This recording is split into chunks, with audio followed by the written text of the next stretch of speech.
নকুন্দা কৃষি উন্নয়ন সমবায় সমিতিতে 1.5 কোটি টাকারও বেশি আর্থিক জালিয়াতির ঘটনা। স্থানীয় সূত্রে জানা গিয়েছে, নকুন্দা গ্রাম পঞ্চায়েত এলাকায় নকুন্দা কৃষি উন্নয়ন সমবায় সমিতিতে এক ব্যক্তির নামে 1.5 কোটি টাকারও বেশি আর্থিক জালিয়াতির ঘটনা।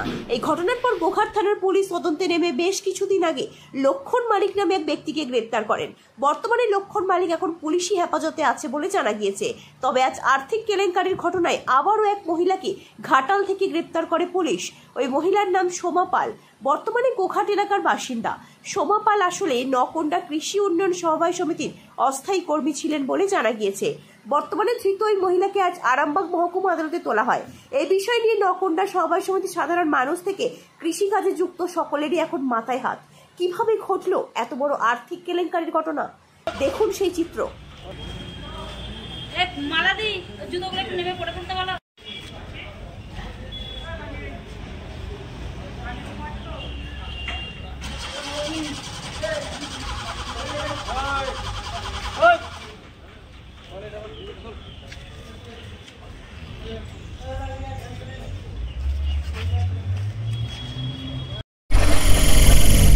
নিউজ আমার বাংলা,